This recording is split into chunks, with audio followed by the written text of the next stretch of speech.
اعوذ باللہ من الشیطان الرجیم بسم اللہ الرحمن الرحیم اللہم صلی علی سیدنا و مولانا محمد وعلی آل سیدنا و مولانا محمد وبارک وسلم وصلوا علیہ انا صلاتی و نسکی و محیای و مماتی للہ رب العالمین، کہ بے شک میری نماز، میری قربانی، میری زندگی، میری موت صرف اللہ رب العزت کے لیے ہے جو تمام عالمین کا رب ہے۔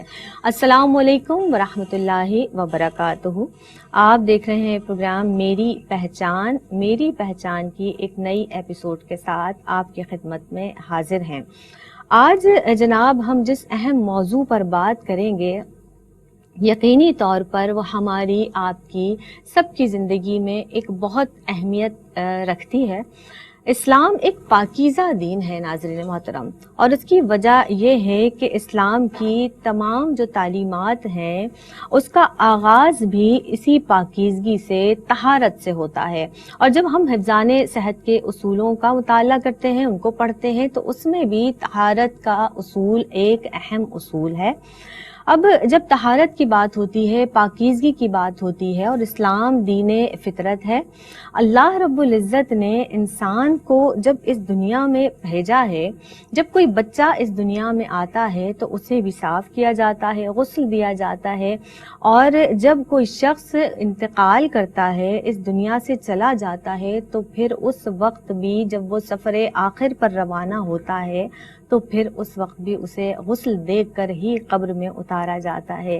یعنی انسان کی ابتدا، اس کا اول وقت بھی طہارت اور پاکیزگی سے سٹارٹ ہوتا ہے، شروع ہوتا ہے، اور اس کی انتہا بھی طہارت اور پاکیزگی سے ہی ہوتی ہے۔ اس کی اہمیت کا اندازہ آپ اس بات سے لگا سکتے ہیں۔ اللہ رب العزت پروردگار عالم جو تمام جہانوں کا پالنے والا ہے، قرآن مجید فرقان حمید میں اللہ رب العزت ارشاد فرماتا ہے کہ اللہ تعالیٰ خوب توبہ کرنے والوں کو اور پاکیزہ رہنے والوں کو پسند کرتا ہے۔ تو طہارت اور پاکیزگی اللہ رب العزت کو پسند ہے۔ آج طہارت ہمارا عنوان ہے۔ طہارت کی اہمیت کے تعلق سے انشاءاللہ تعالیٰ آج کی اس بزم میں گفتگو کی جائے گی۔ شریک گفتگو مہمان شخصیات کا تعارف آپ کی جانب ہم پیش کرتے ہیں، جو کہ کسی تعارف کی محتاج نہیں ہے، میری پہچان کی ماشاءاللہ نمائندہ اسکالرز میں سے ایک ہیں۔ ریسرچ ماشاءاللہ بہت کرتی ہیں، مطالعے کی شوقین ہیں، ہماری اور آپ کی محبتیں ان کے لیے بہت زیادہ ہیں۔ امتیاز جاوید خاکوی صاحبہ تشریف رکھتی ہیں، آئیے ویلکم کرتے ہیں۔ السلام علیکم ورحمۃ اللہ وبرکاتہ۔ وعلیکم السلام ورحمۃ اللہ۔ مزاج بخیر ہے امتیاز آپا؟ الحمدللہ، خوش رہیے، بہت خوش رہیے۔ ان کے ساتھ جو شخصیت تشریف رکھتی ہیں ماشاءاللہ، انہیں بھی میں دیکھتی ہوں جب ہم گفتگو بھی کرتے ہیں آف اسکرین بھی، تو ماشاءاللہ بتاتی ہیں کہ بہت مطالعہ کرتی ہیں، اور مطالعہ بہت اچھی چیز ہے۔ سعدیہ سعید ہمارے ساتھ موجود ہیں۔ السلام علیکم ورحمۃ اللہ وبرکاتہ۔ وعلیکم السلام ورحمۃ سعدیہ اللہ۔ کیسی ہیں آپ؟ الحمدللہ۔ طہارت کی اہمیت آج کا عنوان ہے امتیاز آپا۔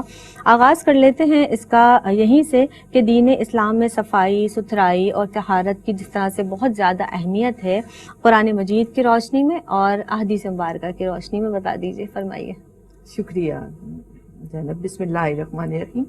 اللہ رب العزت نے قرآن مجید میں ارشاد فرمایا، فیہ رجال یحبون ان یتطہروا واللہ یحب المطہرین، بے شک کہ اللہ رب العزت نے مسجد قباء کے ارد گرد رہنے والوں کو پسند فرمایا، اور اس پسندیدگی کی وجہ کیا بتائی کہ وہ لوگ پاکیزہ رہتے ہیں۔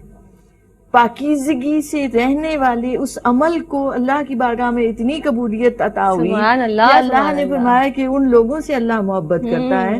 اور پھر آپ نے بھی جس آیت مبارکہ سے آغاز کیا کہ اللہ رب العزت نے فرمایا ان اللہ یحب التوابین و یحب المتطہرین، توبہ کرنے والے اور پاکیزہ رہنے والوں سے اللہ محبت کرتا ہے، ان کو پسند فرماتا ہے۔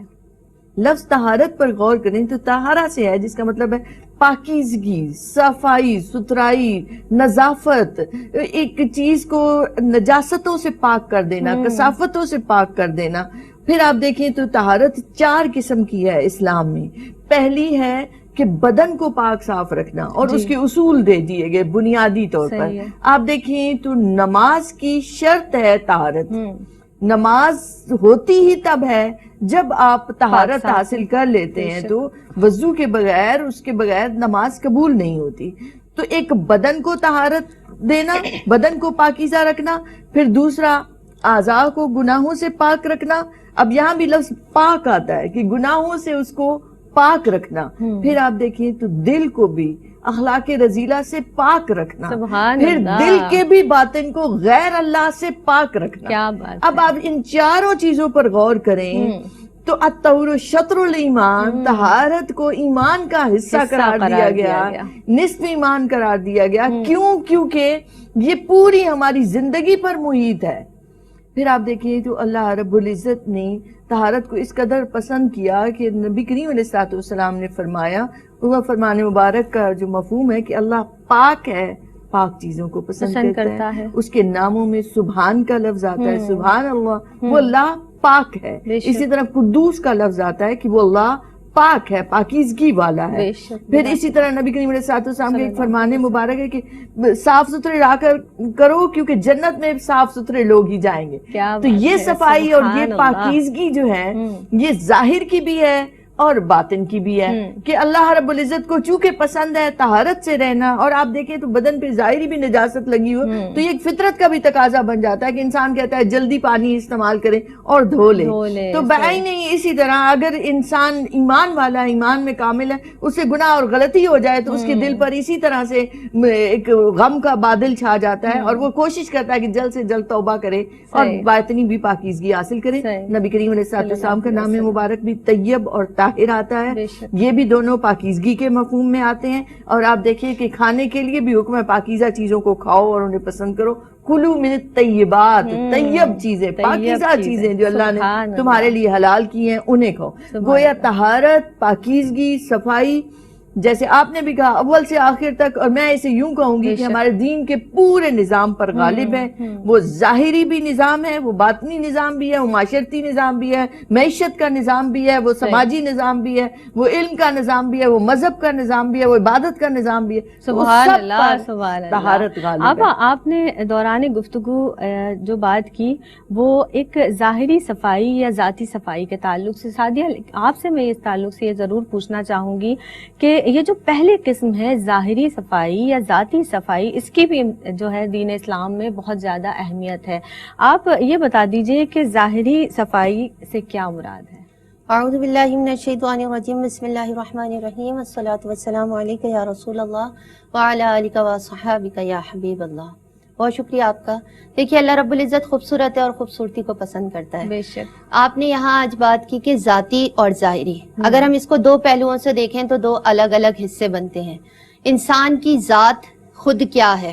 ایک انسان کا ذاتی حصہ ہے، اس کا اپنا ایک کردار ہے کہ جب انسان اپنے آپ کو ظاہری طور پر اپنی ذات کو پاک و صاف رکھتا ہے تو اس کی شخصیت پروقار ہوتی ہے اور اس کے اندر ایک اعتماد کی فضا قائم ہوتی ہے. لیکن اگر اس کے برعکس دوسرے شخص کو دیکھا جائے کہ جس کا لباس بھی صاف نہیں، وہ خود بھی صاف نہیں، تو لوگ اس سے دور بھاگتے ہیں اور اس کی شخصیت بھی دن بدن گرتی چلی جاتی ہے. اب اگر ہم ذاتی صفائی کی طرف غور کر لیں تو سب سے پہلے آتا ہے آپ کی ذاتی صفائی پہ کہ آپ کو روزانہ کنگھا کرنا بہت ضروری ہے کہ آپ اپنے آپ کو سنوار کے رکھیں. پھر آپ اپنے ناخنوں کی ہر ہفتے میں، ہمارا دین کہتا ہے پورے ہفتے میں ایک بار اپنے ناخنوں کی صفائی کرو. کیوں؟ کیونکہ اگر اس کے اندر میل جمع ہوتا ہے تو وہ آپ کے لیے نقصان دہ ہے اور آپ کے لیے پریشانی کا باعث ہے. اسی طرح جو مرد حضرات ہیں ان کے لیے کہ وہ اپنی داڑھی کو وقتاً فوقتاً سنوارتے رہیں، اس کو صحیح کرتے رہیں اور اس کے اندر کوئی چیز پھنس جائے یا وہ تو اس کو بھی صاف کریں.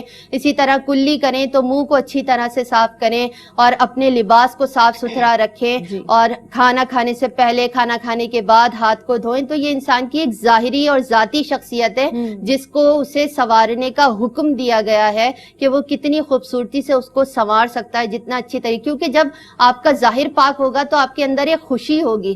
تو آپ کا جب ظاہر صاف ستھرا اور سکون دہ ہوگا تو آپ باطن میں بھی عمل کرنے میں آسانی سے اس کی طرف بڑھ سکیں گے. کیونکہ آپ جب ظاہری پاکی اور صفائی کو پسند کرتے ہیں تو پھر آپ باطنی طور پر بھی اس کو کرنے کی کوشش کریں گے. پھر آپ یہ دیکھیے ظاہری میں ہمارے پاس بہت ساری چیزیں آ جاتی ہیں. سب سے پہلے انسان اگر اپنی گھر کی طرف دیکھے تو اس کا رخ اپنی کچن کی طرف ہوتا ہے کہ وہ اپنے کچن کے حالات کو دیکھے کہ کیا وہ صاف ستھرے ہیں، کیا ہم صاف ستھرے طریقے سے کھانا پکاتے ہیں، کیا ہمارے برتن اس طرح سے سے صاف ستھرے ہیں.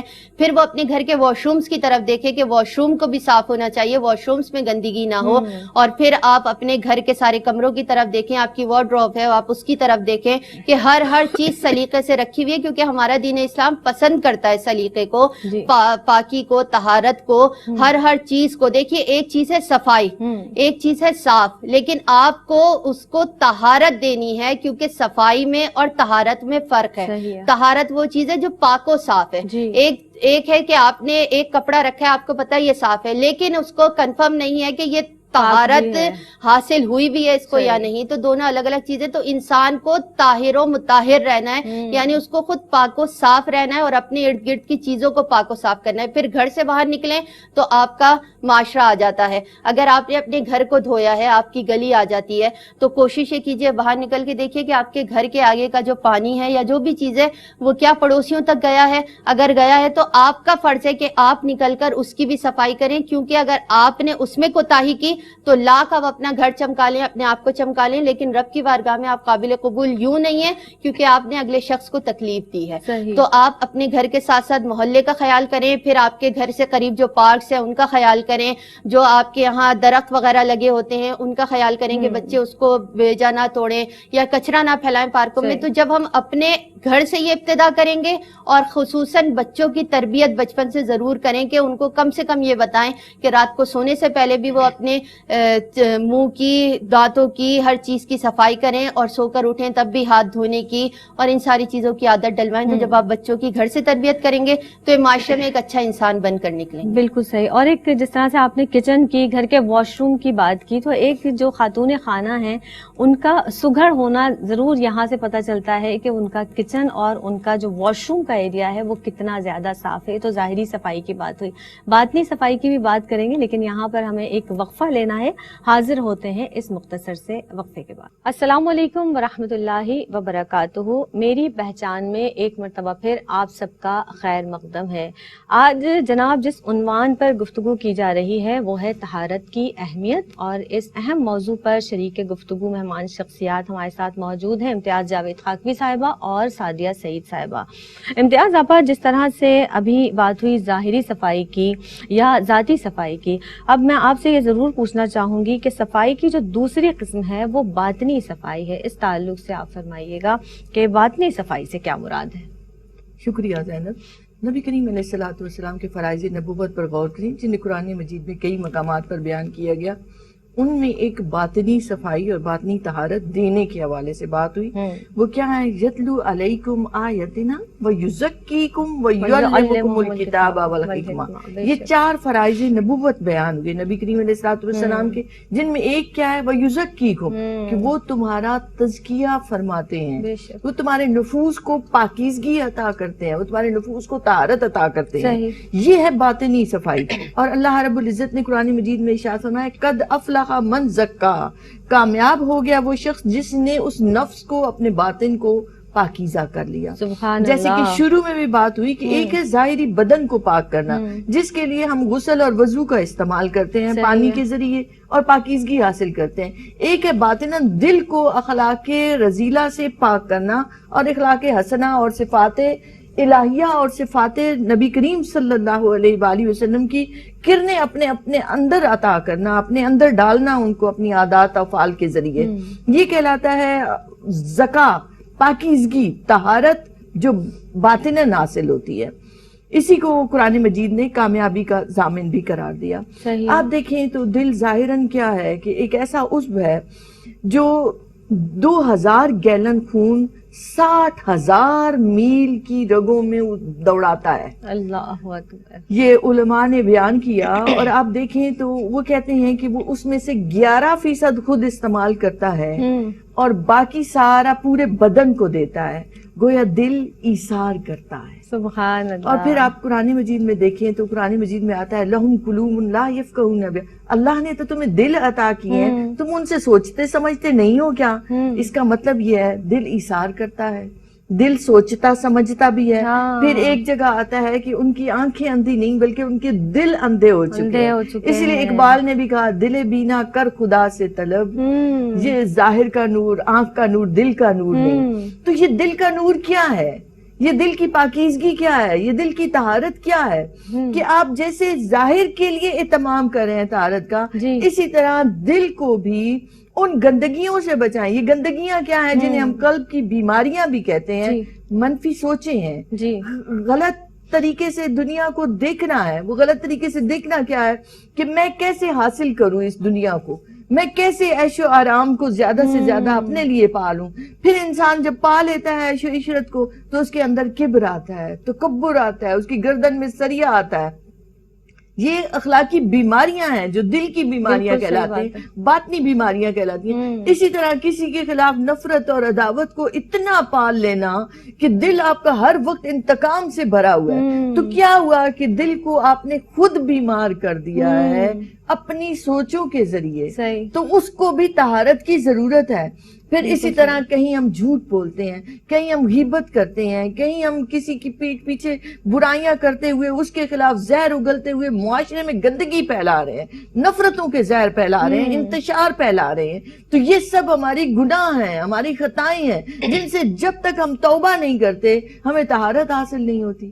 اب جب انسان کو ان چیزوں کا احساس ہو جاتا ہے کہ میں اندر سے گندا ہوں, میری سوچیں خراب ہیں, میری اندر غلط خود غرضی ہے, میرے اندر مفاد پرستی ہے, میرے اندر حسد ہے, کینہ ہے, تکبر ہے, بغض ہے, یہ سب چیزیں جب تک وہ ریکگنائز نہیں کرتا. آپ دیکھیں ہم کسی بھی مسیحا ڈاکٹر کے پاس جاتے ہیں ظاہری بیماری کے لیے بھی, تو ظاہراً بیمار ہیں تو وہ فوراً کیا کرتا ہے, ٹیسٹ لکھ کر دے گا اگر آپ زیادہ بیمار ہیں, ڈائگنوز کرے گا کہ بیماری کیا ہے. تو ابتدا باطنی طہارت کی اس چیز سے ہوتی ہے کہ ڈائگنوز تو کرو کہ تمہارے قلب کو کتنی بیماریاں ہیں, بیماری کی جڑ تک پہنچے, بیماری کی جڑ تک پہنچے. آپ دیکھیں تو جتنی قلبی بیماریاں بڑھتی جاتی ہیں, طہارت ہم حاصل نہیں کرتے, روح کمزور ہوتی جاتی ہے, مزمل ہوتی چلی جاتی ہے. جیسے ظاہری بدن کمزور ہو جائے بیمار پڑ کے تو جسم میں طاقت نہیں رہتی کہ آپ ایک صحت مندانہ طریقے سے کام کر سکیں. انسان کھڑا نہیں ہو سکتا زیادہ دیر تک, انسان گرنے لگ جاتا ہے, بستر پر پڑ جاتا ہے, اس سے روزمرہ کے امور نہیں ہو پاتے. نہیں, جب قلب بیمار ہوتا ہے, جب روح مزمل اور کمزور ہو جاتی ہے تو انسان خیر اور شر میں تمیز کھو دیتا ہے, پھر گناہوں کی اور خطاؤں کی دلدل میں دھستا چلا جاتا ہے. تو ضرورت رہتی ہے کہ توبہ کے پانی سے قلب کی طہارت کو حاصل کیا جائے, باطنی پیوریفیکیشن حاصل کی جائے, اپنی منفی سوچوں کے بجائے مثبت سوچوں کو ڈالا جائے, اپنے عمل کو خالص کر لیا جائے اللہ کے لیے. نبی کریم علیہ السلام کو آغوش تصور میں رکھا جائے. یہ تصور میں نبی کریم علیہ السلام کو, آپ کی گنبد خضرا کو, مسجد نبوی کو سوچتے رہنا دل کی کثافتوں کو دھوتا چلا جاتا ہے. جتنا زیادہ اللہ کو یاد کریں, ذکر میں رہیں, جتنے زیادہ ایسی صحبتوں میں رہیں گے تو دل پاک ہوتا چلا جائے گا. سبحان محبت اللہ, کے نور سبحان اللہ. یعنی اپنی سوچ کو, اپنی خیالات کو, اپنی فکر کو, اپنے تصورات کو, تغیرات کو, ہر چیز کو پاک و صاف رکھنا بہت زیادہ ضروری ہے. اسی لیے دین اسلام میں, مذہب اسلام میں صفائی کو نصف ایمان قرار دیا گیا ہے. سعدیہ, آپ سے میں یہی جاننا چاہوں گی کہ جس طرح سے صفائی نصف ایمان قرار پائی ہے, صفائی اور پاکیزگی کے فوائد کچھ آپ بتا دیجئے. بے شمار فوائد ہیں. جی بالکل, بسم اللہ الرحمن الرحیم. دیکھیے, صفائی و پاکیزگی کے ہمارے پاس بہت زیادہ فوائد موجود ہیں, لیکن ہم ان کو کیٹیگری میں لے آتے ہیں کہ سب سے پہلے انسان کی صحت پر کیا اثر پڑتا ہے کہ اگر وہ پاکی کی طرف نہیں رہتا, یعنی وہ صفائی کا خیال نہیں کرتا ہے. تو آپ دیکھیے, ابھی میں نے سٹارٹ میں بھی بات کی تھی کہ اگر انسان اپنی ذات کی طرف دیکھے تو اس سے منسلک کچھ ایسے کام ہیں جو روزمرہ کرنے کے ہیں, کچھ ایسے کام ہیں جو ہفتے میں کر لیں, اور کچھ ایسے کام ہیں جو ہم مہینوں میں کیا کرتے ہیں.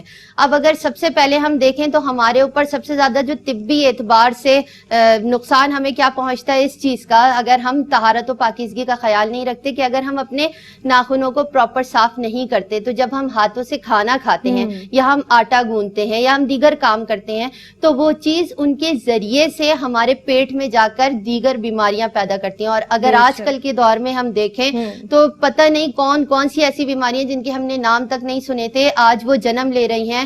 تو مسئلہ سارا یہ ہے کہ ہم نے دین اسلام کی تعلیمات کو اپنانا چھوڑ دیا ہے، کم کر دیا ہے، جس کی وجہ سے یہ ساری چیزیں ہمارے اوپر ایک عذاب الہی کے طور پر بھی مسلط ہو رہی ہیں۔ اگر ہم اپنے برتنوں کو صاف ستھرا نہیں رکھتے، اگر ہم کھانے سے پہلے ہاتھ دھوئیں اور کھانے کے بعد بھی دھوئیں، اور ہمارا دین اسلام یہ بھی بتاتا ہے کہ آپ جب ہاتھ دھو کر آئیں اور کھانے کے لیے بیٹھیں تو پھر آپ کسی کپڑے سے، کسی ٹاول سے اپنے ہاتھوں کو نہیں صاف کریں، کیونکہ آپ کو نہیں پتا اس کے اوپر کون سے بیکٹیریاز ہوں یا کچھ بھی ہو جو آپ کے ہاتھوں پہ لگے اور پھر وہ پیٹ میں جا کر بیماریوں کا سبب بنے۔ اور پھر اگر ہم ماحولیاتی طور پر اگر اس چیز کو دیکھ لیں تو دیکھیے ماحولیات، آپ کے ماحول کا کیا اثر آپ پر پڑ رہا ہے، آپ نے اپنے ماحول کو رکھا ہوا کیسے ہے۔ آج کل ہم جو بیماریاں سنتے ہیں، اگر آپ کے گھروں کے باہر یا گلی کے باہر یا معاشرے میں جگہ جگہ پانی کھڑا ہوا ہے تو ان میں ایسے ایسے بیکٹیریاز پیدا ہوتے ہیں جو آپ کے سانس کے ذریعے دیگر طریقوں سے آپ کے اندر جا کر حملہ آور ہو رہے ہوتے ہیں۔ اور ہم تو پھر بڑے ہیں، جو ہمارے بچے ہیں وہ نکل کر جب گلیوں میں کھیلتے ہیں تو اگر جگہ جگہ گندگیوں کے ڈھیر ہوں تو کیونکہ وہ نہ سمجھیں اور نہیں سمجھ سکتے تو مختلف انداز سے ان پر بیماریاں حملہ آور ہوتی ہیں، اور پریشانی کسے اٹھانی پڑتی ہے؟ والدین کو، بچوں کے ساتھ ساتھ والدین کو بھی اٹھانی پڑتی ہے۔ تو ہمیں ماحولیاتی پاکیزگی کا بھی اتنا ہی خیال رکھنا ہے جتنا ہم اپنی ذاتی پاکیزگی اور طبی پاکیزگی کا خیال رکھ رہے ہیں۔ پھر اگر ہم دیکھیں تو ہمارے پاس آتی ہے ایک روحانی پاکیزگی، کہ آپ کی روحانی پاکیزگی دراصل ہے کیا۔ دیکھیے سب سے بڑی بات، ابھی آپا نے اس سے پہلے جو بات کی وہ پوری یہی تھی، آپ کی روحانی پاکیزگی۔ دیکھیے اللہ رب العزت کا گزر آپ کے دل سے ہو رہا ہے، اگر آپ کا دل پاک نہیں۔ آقا علیہ الصلوۃ والسلام کے ایک صحابی، مختصر کر کے ایک بات بیان کروں گی کہ وہ صحابی آقا علیہ الصلوۃ والسلام کی مجلس سجی ہوئی تھی، انہوں نے کہا جسے جنتی کو دیکھنا ہو ابھی جو آ رہے ہیں ان کو دیکھ لیں۔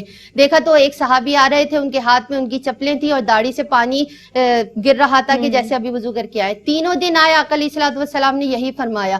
حضرت عبداللہ بن عمر کھڑے ہوئے، انہوں نے کہا آج رات میں آپ کے ساتھ گزاروں گا۔ 3 دن گزارے، کہا تینوں دن ان کے اور میرے عمل میں کوئی ایسا فرق نہیں تھا کہ جس کی وجہ سے میں یہ جان سکوں کہ ایسا کیا عمل ہے کہ جس کی وجہ سے انہیں جنتی خاص طور پر سرکار نے قرار دیا۔ تو جب حضرت عمر نے، جب آپ سے برداشت نہیں ہوا تو حضرت عبداللہ بن عمر نے آپ سے سوال کر ہی لیا کہ آخر آپ کے اندر ایسی کون سی بات ہے کہ جس کے لیے سرکار دو عالم صلی اللہ علیہ وآلہ وسلم نے فرمایا کہ آپ جنتی ہیں، جنت کی بشارت تو جنت کی بشارت ملی۔ تو انہوں نے کہا کہ بس میں اپنے دل میں بغض، کینہ، حسد، کسی بھی چیز کو داخل نہیں ہونے دیتا، یہ میرا وہی عمل ہے جو اللہ رب العزت کو پسند ہے شاید۔ تو حضرت عبداللہ بن عمر نے بھی اس کی تصدیق کی کہ بے شک یہی ایک عمل ہے جو ہم سب سے آپ کو جدا کر دیتا ہے، اور یہ بڑا مشکل عمل ہے، یہ بہت مشکل عمل ہے۔ تو روح جب تک پاکیزہ نہیں ہوگی آپ کو اس کے فوائد حاصل ہی نہیں ہوں گے، اور بہت تفصیل سے آپا نے بھی اس بات کو بیان کر دیا۔ تو روحانی فوائد جب ہمیں حاصل کرنے ہیں تو اس کا ایک ہی ذریعہ ہے کہ رب کی بارگاہ میں جب آپ حاضر ہوں تو اس نیت کے ساتھ حاضر ہوں کہ ہمارے دل میں کسی کے لیے کوئی برائی نہیں ہے، کوئی بغض نہیں ہے، کوئی حسد نہیں ہے، کوئی کینہ نہیں ہے، لیکن ہم اس کی طرف آئیں گے اس وقت جب ہم اپنے آپ کو خود مینٹین کرنا سیکھ لیں گے، دین اسلام کی تعلیمات پر لانا سیکھ لیں گے، اس کے مطابق چلنا سیکھ لیں گے، تو آسانیاں در آسانیاں ہمارے لیے آتی رہیں گی۔ لیکن کرنا اس عمل کو بہت زیادہ ضروری ہے، کیونکہ جب تک اس کی طرف قدم نہیں بڑھائیں گے تو ہم ان بیماریوں سے نہیں بچیں گے۔ ہم طبی بیماریوں سے، علاج سے بچ سکتے ہیں، ماحول کو صاف کرا کر ماحول کی آلودگی سے بچ سکتے ہیں، لیکن روحانی علاج آپ کے اپنے ہاتھ میں، جب تک آپ خود نہیں چاہیں گے کہ آپ کی طبیعت بدلے تب تک آپ کو کوئی بھی نہیں بدل سکتا۔ بالکل صحیح، بالکل ایسے ہی ہے۔ یعنی اپنے دل کو پاک رکھنے کی بہت زیادہ ضرورت ہے۔ اس کا پاک ہونا پورے اعمال پر یقینی طور پر اس کا اظہار ہوتا ہے، اور اس کے ساتھ ساتھ گھر کی صفائی کی جس طرح سے بات کی، جب آپ اپنے گھر کی صفائی رکھیں گے، اپنے محلے کی، گلی کی صفائی رکھیں گے تو اس طرح سے معاشرہ پاک اور صاف ہوگا اور پورے معاشرے کی صفائی کا نظام بہتر ہو سکتا ہے۔ ایک وقفے پر جناب ہمیں جانا ہے، مزید گفتگو کو آگے بڑھائیں گے، وقفہ لیتے ہیں، حاضر ہوتے ہیں اس مختصر سے وقفے کے بعد۔ السلام علیکم ورحمۃ اللہ وبرکاتہ۔ میری پہچان میں ایک مرتبہ پھر آپ سب کا خیر مقدم ہے۔ طہارت کی اہمیت کے تعلق سے آج اس بزم میں گفتگو کی جا رہی ہے۔ معزز مہمان شخصیات تشریف رکھتی ہیں محترمہ امتیاز جاوید خاکوی صاحبہ اور سعدیہ سعید صاحبہ۔ امتیاز آپا، یہ جو بہت سوال جو میں بھی آپ سے پوچھنا چاہ رہی ہوں بڑا تفصیل طلب سوال ہے، اور اس کا جواب بھی یقینی طور پر بہت تفصیل طلب ہوگا۔ جتنا وقت ہمارے ساتھ بات ہے, ہم انشاءاللہ کوشش کریں گے, کیونکہ ہم جس طرح صفائی کی اہمیت کو بار بار آپ نے بھی بیان فرمایا ہے, لیکن اس کے باوجود بھی ہم جگہ جگہ اپنی سوسائٹی میں دیکھتے ہیں گندگی کے ڈھیر نظر آ رہے ہیں. اب بھی اس کی وجہ کیا دین سے دوری ہے؟ جس طرح ہم بار بار پڑھتے ہیں صفائی نصف ایمان ہے, بار بار ہمیں بتایا جاتا ہے, لیکن پھر بھی ہم اس سے غفلت برتتے ہیں, یا انتظامی کمزوری ہے, اور پھر اس کمزوری کی بنا پر, ان دونوں باتوں کی بنا پر جو نقصانات ہمیں معاشرے میں نظر آ رہے ہیں, اس تعلق سے آپ کچھ بیان فرما دیجئے. شکریہ زینب. آپ دیکھیں تو اسلام کی تعلیمات کے ساتھ بھی ایک لفظ استعمال ہوتا ہے, اسلام کی پاکیزہ تعلیمات. اور آج آپ دیکھیں تو ہم جو اوورال بھی کہتے ہیں کہ عالم اسلام پورا تنزلی کا شکار ہوتا چلا جا رہا ہے, زوال پذیر ہے مسلسل. ظاہری جو ایک عروج بھی ملنا تھا وہ بھی بطور عالم اسلام کے ہمیں کیوں نہیں مل رہا؟ وجہ یہ ہے کہ ہم نے ان تعلیمات کو چھوڑ دیا ہے جو اسلام کی ہیں. تو اس لیے آپ نے 100% یہ بات درست کہی کہ دین سے دوری نے ہمارے معاشرے کو تباہ کر کے رکھ دیا ہے. اور آپ نے ظاہری کچرے کی بات کی ہے, یہ ظاہری کچرا تو آپ کو گلیوں محلوں میں نظر آتا ہے, وہ باطنی کچرا جو ہے وہ تو نظر بھی نہیں آ رہا. گندگی جو اپنے اندر ہے, جو کثافتیں جو اندر ہیں وہ کیوں آ رہی ہیں؟ امام غزالی رحمۃ اللہ علیہ فرماتے ہیں کہ سب سے پہلی جو بدعت مسلمانوں میں آئی نا, وہ بسیار خوری کی تھی, مرغن کھانوں کی تھی. اور آج آپ غور کریں تو اگر آپ اسباب پر کہ ہم دین سے دور اور اسلام کی پاکیزہ تعلیمات سے دور ہو رہے ہیں, اس کی ایک بڑی وجہ بسیار خوری اور مرغن کھانے ہیں. انسان جب زیادہ کھاتا ہے تو علماء کرام کہتے ہیں زیادہ کھانے کی وجہ سے, اور پھر چکنی اور مرغن کھانے. آج آپ دیکھیں تو جتنے فاسٹ فوڈ کھائے جا رہے ہیں, جتنی بیکری کے آئٹمز کھائے جا رہے ہیں, جتنی سویٹس کھائی جا رہی ہیں, ان سے نری بیماریاں آ رہی ہیں. اور بیماریوں کے ساتھ آپ دیکھیں آرام طلبی آتی ہے, کاہلی آتی ہے, تساہل پسندی آتی ہے, عیاشی آتی ہے, انسان اٹھ نہیں پاتا, ایون نماز کے لیے اٹھ نہیں پاتا, جسم لاغر ہو جاتا ہے. لاغر. بالکل اور صحیح, کیونکہ اس کے اندر آرام طلبی بڑھ رہی ہے, ان کھانوں کے اثرات یہ پڑے ہیں کہ وہ گرا رہتا ہے, اس کے اندر وہ طاقت نہیں آتی. اور جبکہ آپ دیکھیں تو اسلام نے ایک سنہری اصول عطا کیے تھے کہ معدے کو ایک حصہ پانی سے رکھو, ایک حصے میں کھانا ڈالو اور ایک حصہ خالی رکھو. تو جب آپ اسلام کی پاکیزہ تعلیمات پر غور کرتے ہیں اور ادھر آواز آئی اذان کی اللہ اکبر, تو انسان کے اندر سوچ آئے کہ مجھے رب نے بلایا, مجھے حاضر ہونا ہے. تو آپ دیکھیں تو ایک بڑی نفیس اور لطیف سی ایکسرسائز ہے نماز کی. بے شک, آپ باطناً بھی آپ اس سے نور حاصل کرتے ہیں, اور ظاہراً بھی کھڑا ہونا, جھکنا, سجدے میں جانا, پورے اعضاء حرکت کرتے ہیں. پھر آپ دیکھیں تو روزہ عطا کیا, حج عطا کیا, پوری کمانڈوز جیسی ٹریننگ عطا کی. تو ایسے ہی انسان جب متحرک اور فعال ہوتا ہے, اللہ اسے پسند کرتا ہے. تو اگر ہم چاہتے ہیں کہ ہم اللہ کی طرف کے سفر کا آغاز کریں, اپنی سوسائٹی کو بچائیں. پھر آپ نے جو بات کی نا انتظامیہ کی بھی, آپ دیکھیں تو آرام طلبی جب انسان کے اندر آتی ہے, وہ اپنا بستر تک طے نہیں کر پاتا, وہ اپنے گھر کو نہیں صاف کرتا. اور مجھے مثال یاد آ رہی ہے حضرت مالک بن دینار رحمۃ اللہ علیہ کی. تو آپ کا پڑوسی آپ کو تنگ کرنے کے لیے جو نان مسلم تھا, ہر روز کچرا آپ کے گھر کے آگے پھینکتا تھا.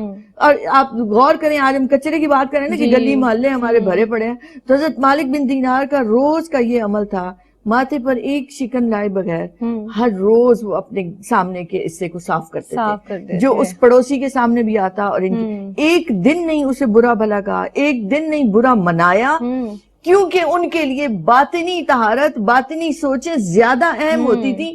تو وہ عمل پر بھی انہیں لے جاتی تھی, وہ ظاہراً بھی اس کو صاف کرتے تھے. نتیجہ کیا نکلا کہ کچھ عرصے بعد وہ خود حاضر ہوا ندامت کے ساتھ, اور اس نے اسلام قبول کر لیا. سبحان اللہ. تو اب اگر ہم چاہتے ہیں کہ ہم اسباب پر جائیں اور ڈائگنوز کریں, ہم تو یہاں سب سے لڑنے پہلے کھڑے ہو جاتے ہیں, جھگڑا شروع کر دیتے ہیں, لڑائی فوراً, یہ تم نے کیا کیا ہے, تمہیں شرم نہیں آتی. ہم اپنے اعمال کی طرف نہیں جاتے, وہ ایک انگلی ہم اٹھاتے ہیں تو باقی 4 انگلیاں تمہارے اپنے طرف ہمیں نشاندہی کری ہوتی ہے کہ تمہارے اپنے اندر بھی یہ خرابیاں, ان کو دور کرو. بہرحال ہم اسباب پہ جائیں تو دین سے دوری ہے ہمارے اندر, آرام طلبی ہے ہمارے اندر, بسیار خوری ہے, مرغن خزائی ہیں, اور منفی سوچیں ہیں. اگر ہم نے ان 5 چیزوں پر قابو پا لیا اور اسلام کی طرف لوٹ کر آنے کا سفر کیا, تو ان 5 چیزوں پر, 5 عادتوں پر غور کریں, انہیں دور کرنے کی کوشش کریں. پھر نقصانات پر آ جائیں تو ابھی سعدیہ نے بھی بہت ساری باتیں کی, ان میں میں تھوڑا سا اضافہ کر دوں کہ آپ دیکھیں جب آرام طلبی اور بے عملی آتی ہے تو ساتھ بیزاری لے کر آتی ہے, ساتھ لا تعلقی لے کر آتی ہے,